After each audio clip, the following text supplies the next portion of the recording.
గురుభ్యో నమ. ఏలియన్ నాటి శని లేదా అష్టమ శని సాడేసాతి దాని వాస్తవికత ఏంటో తెలుసుకుందాం. చాలామంది చెప్తుంటారు ఇది అది దాని, కానీ మనం దాన్ని తెలుసుకుందాం.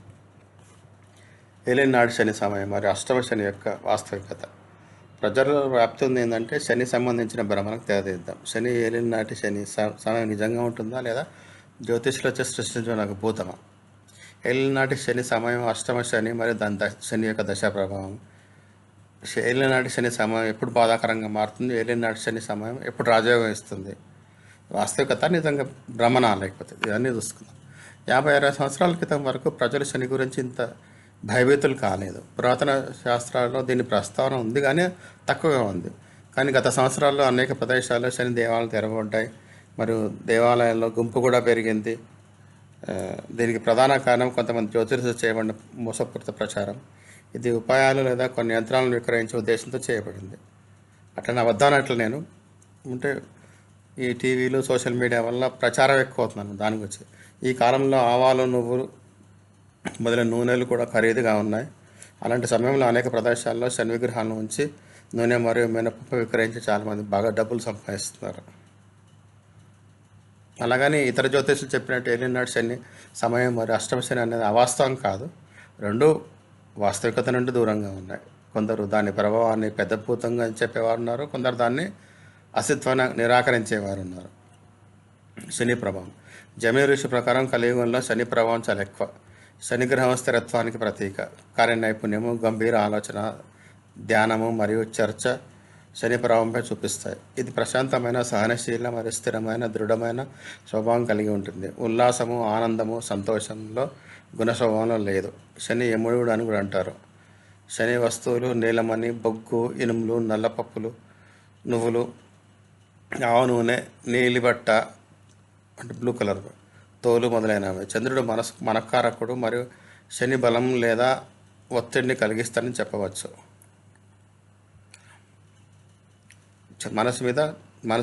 చంద్రుడు మనస్కారకుడు కాబట్టి శని మనసు మీద ఒత్తిడి క్రియేట్ చేస్తాడు.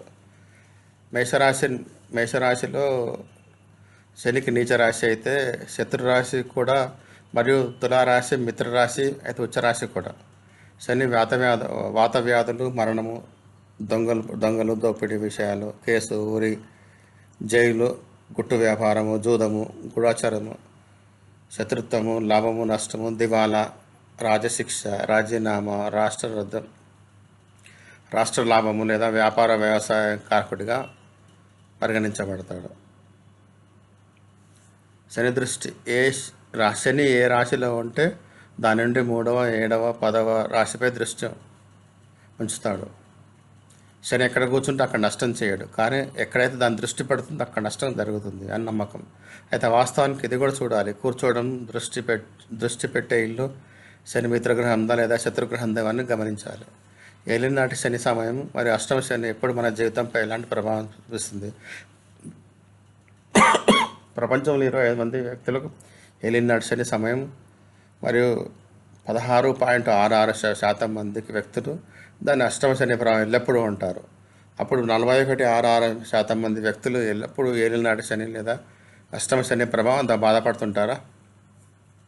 శని ఏలియన్ నాటి శని సమయం లేదా అష్టమ శని ప్రభావం వారికి ఎటువంటి ప్రత్యేక సంకటాలు రావా? శని ఏలియన్ నాటి శని సమయం మరియు ప్రారంభమవుతుంది ఎప్పుడంటే శని గోచారంలో జన్మరాశి నుండి 12వ ఇంట్లో భ్రమణం చేయనప్పుడు ప్రారంభించినప్పుడు మరియు జన్మరాశి తర్వాత 2వ భావంలో ఉన్నంత వరకు ఉంటుంది. అంటే చంద్రుడు మీరు పుట్టినప్పుడు లగ్నంలో చంద్రుడు ఎక్కడ ఉంటుందో అక్కడి నుంచి 12వ ఇల్లు చంద్రుని ఉన్న స్థానం, తర్వాత నెక్స్ట్ సెకండ్ ఇది అక్కడి నుంచి ఉండదు. అంటే ఈ 3 రాశులలో శని ట్రావెల్ చేసినప్పుడు, గోచారం చేసినప్పుడు మీకు ఏలియన్ నాటి శని వస్తుంది. వాస్తవానికి శని జన్మరాశి నుండి 45 డిగ్రీలు నుండి 45 డిగ్రీల వరకు భ్రమణం చేసినప్పుడు దాని ఏలియన్ నాటి శని సమయం అంటారు. అంటే అండ్ వెనక అంటే జన్మరాశి నుంచి, అంటే జన్మరాశి అంటే చంద్రుడు ఉన్న స్థానం హారోస్కోప్లో వెనక 45 డిగ్రీల నుంచి ముందుకు 45 డిగ్రీల వరకు ట్రావెల్ చేస్తే ఏలియన్ నాటి సమయం అంటారు. అదొక టెక్నిక్ అన్నమాట. అదేవిధంగా చంద్రరాశి నుండి 4వ లేదా 8వ భావం వెళ్ళినప్పుడు అష్టమ శని ప్రారంభమవుతుంది. అర్ధాష్టమి వెళ్ళినప్పుడు అర్ధాష్టమి అంటారు. అంటే 4000 అయితే అర్ధాష్టమి 8వ భావం ఉంటే కనుక అష్టమ శని అనమాట. సూక్ష్మ నియమం ప్రకారం జన్మరాశి నుండి 4వ భావం ప్రారంభం నుండి 5వ భావం సంధి వరకు మరియు 8వ భావం ప్రారంభం నుండి 9వ భావం సంధి వరకు శని అష్టమ శని ఉండాలి. అంటే అష్టమ అర్ధాష్టమ శని ఉండాలి. గమనిక, ఏలినాటి శని సమయం మరియు అష్టమ శని ఎల్లప్పుడూ రాశి యొక్క జన్మకుండలిలో చంద్రుడు ఉన్న రాశి నుండే చూపబడతాయి. భ్రమ శని ఏలినాటి శని సమయం ప్రారంభం చుట్టూ అనేక రకరకాల ఆలోచనలు ఉన్నప్పటికీ దాని ప్రభావాన్ని కూడా చుట్టూ మన మనసులో భ్రమలు మరియు కల్పనాత్మక ఆలోచనను బట్టే ఉంటుంది. జనుల మనసులో దాని గురించి భ్రమలు చాలా వ్యాప్తిలో ఉన్నాయి. ఇది ఎటువంటి కారణం లేకుండా ఎవరికి శిక్ష విధించదు. ప్రజలు శని ఏలినాటి శని సమయం ప్రారంభమైతే కష్టాలు మరియు ఇబ్బందులు ప్రారంభంతో ఉంటాయనే భావనతో భయపడతారు. జ్యోతిష శాస్త్ర ప్రకారం ఇలా భావించే వ్యక్తులు కారణం లేకుండా భయభీతులు అవుతున్నారు. వాస్తవానికి వివిధ రాశుల వ్యక్తులపై శని ప్రభావం వేరువేరుగా ఉంటుంది. లక్షణాలు మరియు ఉపాయాలు. కోపంగా ఉన్న శని స్థితిలో ఈ సంకేతాలు లభిస్తాయి. మీ కుండలిలో శనిదేవుడి స్థితి ఎలా ఉంటుందో ఒక జ్యోతిష శాస్త్రజ్ఞుడే చెప్పగలడు. కానీ దీంతో పాటు జీవితంలో కొన్ని సంఘటనలు జరుగుతుంటాయి. అవి మీ శనిదేవుని ప్రభావం ఎలా ఉంటుందో చెప్పడానికి సరిపోతాయి. ఈ వ్యాసం ద్వారా శనిదేవుడు మీపై కోపంగా ఉంటే మీకు ఎలాంటి సంకేతాలు లభిస్తాయో చూద్దాం. రావి చెట్టు. మీరు ఎన్నిసార్లు తీసేసినా అది మళ్ళీ మళ్ళీ మొలకెత్తడం. సాలెపురుగులు. రోజులో అనేక సార్లు శుభ్రం చేసినప్పటికీ మీ ఇంట్లో సాలెపురుగులు ఉంటాయి కనుక వాటి జాలాన్ని అంటే సాలెగూళ్ళు తయారు చేస్తుంటే కనుక ఏదో కారణంగా శనిదేవుడు మీ కోపంగా ఉన్నాడని సూచిస్తుంది. మీరు వారిని ప్రశాంతంగా మరియు ప్రసన్నం చేయడానికి ఉపాయాలు తప్పకుండా పాటించాలి. చీమలు. శనిదేవుడు కోపంగా ఉన్న జాతకుని ఇంట్లో చీమలు తమ నివాసం ఏర్పరచుకొని ఉండడం ప్రారంభిస్తాయి. తరచుగా చీమలు తీపి ఆహారం కోసం వస్తాయి. కానీ ఈ విషయంలో అవి ఉన్నప్పటికీ అప్పటి నుండి ఉప్పు అంటే జనరల్గా చీమలు తీపి ఆహారం వైపు కోసం వస్తాయి. కానీ ఇక్కడ ఇవి ఉప్పటి ఆహారం అంటే ఉప్పుతో కూడుకున్న ఆహారాన్ని కూడా వదలట్లేదు. ఇంటి శుభ్రం చేసిన తర్వాత కూడా చీమలు అక్కడే ఉంటే కనుక మీరు శనిదేవుని ప్రసరించడానికి ప్రయత్నించాలని హెచ్చరిక. అంటే ఏంటంటే బేసిక్గా రావి చెట్టు ఎన్నిసార్లు తీసేసినా మళ్ళీ మొలకెత్తుంది. సాలెగూళ్ళు ఎన్నిసార్లు క్లియర్ చేసినా మళ్ళీ వస్తుంది.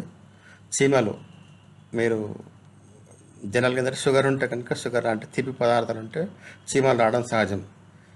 ఈవెన్ ఇప్పుడు మీకు ఉప్పు కూడా కింద పడినప్పుడు కానీ ఉప్పు ఉన్నప్పుడు చీమలు వచ్చాయంటే ఇది శనిదేవుడి నుంచి ఒక హెచ్చరిక అనమాట. మీరు అది గమనించాలి. మీరు పితృ సంపత్తి. శనిదేవుడు కోపంగా ఉన్న స్థితిలో వ్యక్తి సంపత్తికి సంబంధించిన విషయాల్లో ఓటమిని ఎదుర్కొంటాడు. అతని జీవితంలో చాలా కాలం సంపత్తి కోసం పోరాటంలో గడిచిపోతుంది. మరియు అయినప్పటికీ అతనికి విజయం లభించదు.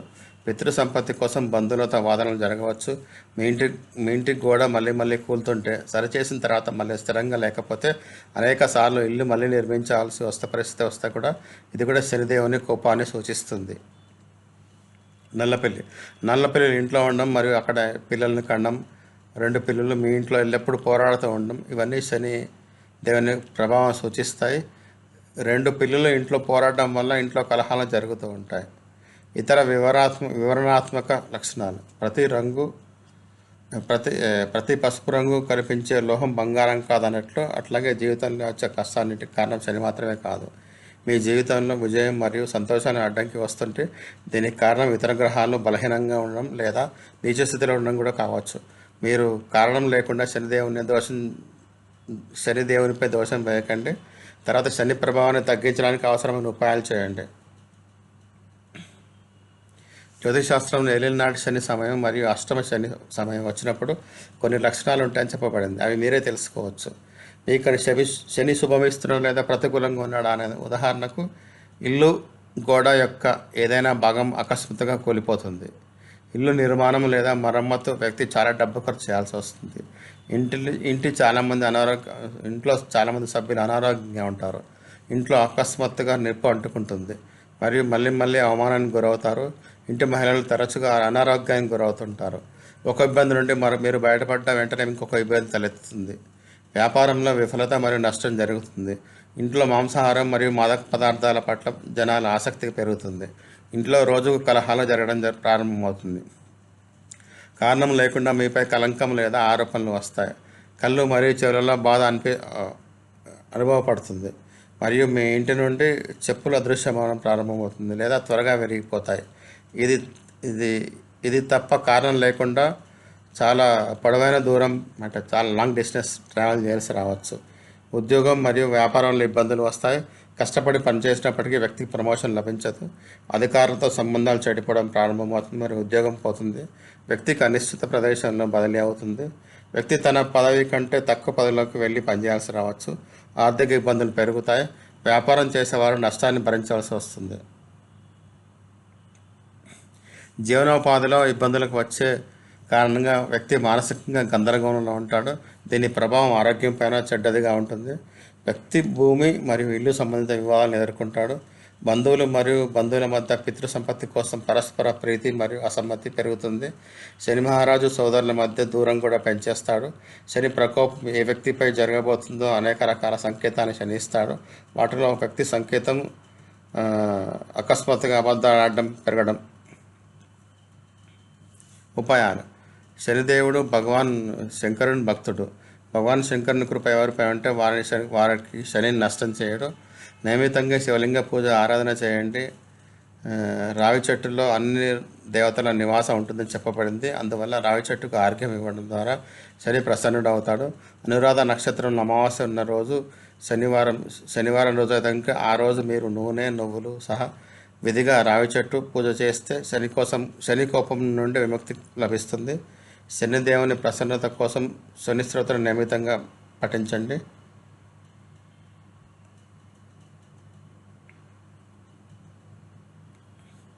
శని కోపాన్ని రక్షించుకోవడానికి మీరు హనుమాన్ ఆరాధన చేయవచ్చు. ఎందుకంటే శాస్త్రాలలో హనుమంతుని రుద్రావతారంగా చెప్పబడింది. మీరు ఏలినాటి శని సమయం నుండి విముక్తి కోసం శనివారాలు కోతులకు అరటిపండు మరియు శనగలు ఇవ్వవచ్చు. పడవ అడుగులో ఉన్న మేకు మరియు నల్లగుర్రం ఒక నాడ కూడా శని ఏలినాటి శని ప్రభావాన్ని తగ్గిస్తుంది. మీరు వాటిని ఉంగరం చేసి ధరిస్తే మంచిది.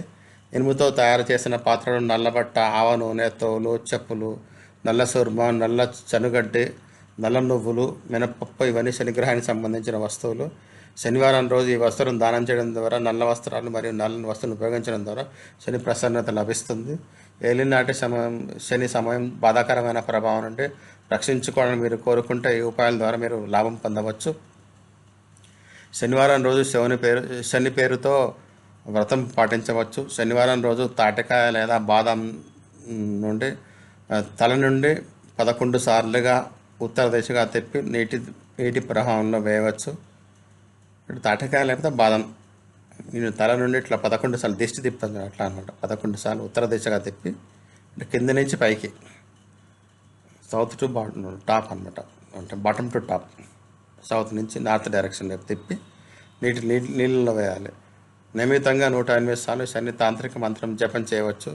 శనిదేవుడే ఈ స్తోత్ర మంత్రాన్ని మహిమాన్వితం చేస్తాడు. మహామృత్యుంజయ మంత్రాన్ని కాలాన్ని ముగించేది. మీరు శని దశ నుండి రక్షించుకోవడానికి యోగ్యమైన పండితుల ద్వారా మహామృత్యుంజయ మంత్రం ద్వారా శివుని అభిషేకం చేయించుకుంటే శని బంధం నుండి మీరు విముక్తి పొందుతారు. ఏదైనా శనివారం రోజు సాయంత్రం చెప్పులు దానం చేయండి.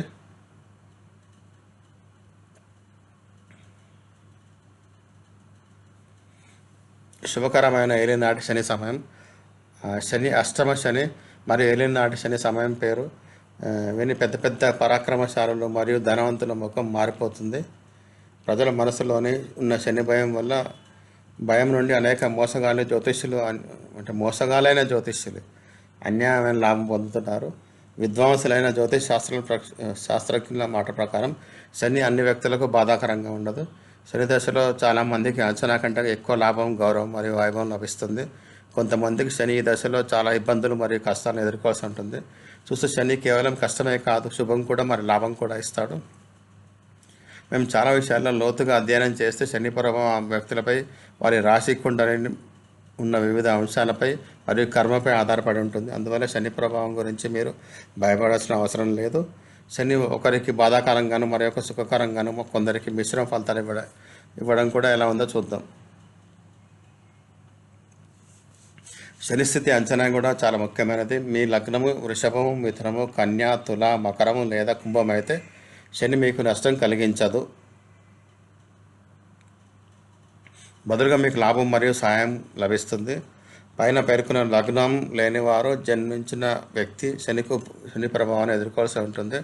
జ్యోతిర్విధులు చెప్పేది ఏలినాటి శని సమయం యొక్క వాస్తవిక ప్రభావాన్ని తెలుసుకోవడం, చంద్రరాశి ప్రకారం శని స్థితిలో తెలుసుకోవడం పాటు లగ్న కుండలిలో చంద్రుని స్థితి కూడా అంచనా కూడా వేయడం వస్తుంది. ఇది జ్యోతిష్యం యొక్క గూఢ విషయం. దీనికి సమాధానం కుండలిలో కనుగొనవచ్చు. ఏలినాటి శని సమయంలో ప్రభావం కోసం కుండలిలో లగ్నము మరియు లగ్నేశ్వర స్థితితో పాటు శని మరియు చంద్రుని స్థితిపై కూడా విచారించవలసింది. మీకు ఒకటి చెప్పేదానికి నేను జనరల్గా ఇంతకుముందు చెప్పినట్టు సాడసాతి కానీ అష్టమ శని కానీ లేదా అర్ధాష్టమ శని కానీ అందరికీ కష్టాలు ఇవ్వదు. కొందరికి ఇస్తుంది, కొందరికి ఇవ్వదు. కొందరు సాడసాతి టైంలో అంటే ఏలినాటి శని సమయంలో కోటీశ్వరులైన వారు ఉన్నారు, మంచి మంచి పదవులు అలంకరించిన వారు ఉన్నారు. జవహర్లాల్ నెహ్రూ గారికి సాడసాతి టైంలో ప్రైమ్ మినిస్టర్ అయ్యింది. మరి అంటే ఇవ్వలేదా? అంటే అంటే ఇది రకరకాలుగా ఉంటుంది. కొందరికి కొన్ని ఇస్తాడో కొన్ని తీసేసుకుంటాడో భగవంతుడు అనమాట ఆ టైంలో. సో ఏది బ్లాక్ అండ్ వైట్లో ఉండదు అనమాట జీవితంలో. సో దీని గురించి భయపడాల్సిన పని లేదు, రెమెడీస్ చేసుకోవచ్చు. శనికి నడకంటే చాలా ఇష్టం. మీరు ఎంత ఫిజికల్ వర్క్ చేస్తారో, ఎంత నడుస్తారో శనికి అంత ఇష్టం అనమాట. సాడసాతి వచ్చినప్పుడు అంటే ఏలినాటి శని వచ్చినప్పుడు ఖచ్చితంగా నడవండి. రోజుకో 2 కిలోమీటర్లు 3 కిలోమీటర్లు మీ శక్తి కోసం నడవండి. ఎందుకంటే శనికి పాదాల్లో ప్రాబ్లం ఉంటుంది. ఎస్పెషల్లీ కాళ్ళు శనిని రిప్రజెంట్ చేస్తాయి కాబట్టి పాదాలు దాని మీద ఒత్తిడి పెడితే శనికి చాలా ఇష్టం అనమాట. మిమ్మల్ని మీరు కష్టపెట్టుకుంటే శనికి ఇష్టం. మీరు ఎంత ఫిజికల్ వర్క్, ఎంత ఎక్సర్సైజ్ చేస్తే శనికి అంత ఇష్టం అనమాట. సో మీకు మీరుగా వాలంటీర్గా కష్టపడుతున్నారు కాబట్టి శని మిమ్మల్ని ముట్టుకోడు. ఇదన్నమాట ఉద్దేశం. లైక్ చేయండి, షేర్ చేయండి, సబ్స్క్రైబ్ చేయండి, మీ కామెంట్స్ పెట్టండి, ఫీడ్బ్యాక్ ఇవ్వండి నాకు. ధన్యవాదాలు.